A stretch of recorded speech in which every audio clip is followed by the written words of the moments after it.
मग काय झाला ना संध्याकाळचा टाईम. विचार पडला काय बनवावं.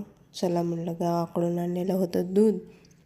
मग एवढं पण दूध अगोदरचं पण होतं ना थोडं दूध. मग आता ह्याचं काय बनवायचं. मिस्टर म्हणले बनव रबडी. मग घेतली बनवायला रबडी आणि अगोदर काजू वगैरे बारीक करून घेतले इथे. आणि ह्याचा मला एवढा उपयोग पडला ना खूप. का तर चाकूने वगैरे मला येत नव्हतं, इकडं तिकडं पडायचं कापायला गेले की. आणि हे कसं एकदम ह्याच्यात टाकलं की बरोबर सगळं बारीक होऊन जातं, काजू बदाम वगैरे. बघा किती ह्याचं सुंदर बारीक असे पडलेलं आहे.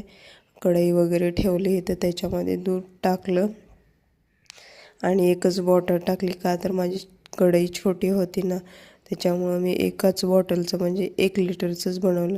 आणि नॉर्मल थोडीशी साखर टाकली. का मागच्या वेळेस मी जरा एक्स्ट्रा साखर टाकलेली, एवढं गोड झालं ना, त्याच्यामुळे साखर मी नॉर्मलच टाकली थोडीशी. ह्याच्यापेक्षा अजून थोडे टाकले तरी गोडपणा जास्त येतो. का तर नंतर दूध घट्ट होत जातं, त्याच्यामुळं साखर थोडीशीच टाकायची. 1 लिटरमध्ये थोडीशीच 2-3 चमचे म्हणलं तरी चालेल. का तर दूध आटून त्याला एवढा गोडपणा येतो ना. आणि इथं माझी रबडी बनवून झालेली आहे. मी टेस्ट करते आणि खूप छान झालेली. व्हिडिओ आवडल्यास लाईक करा, शेअर करा.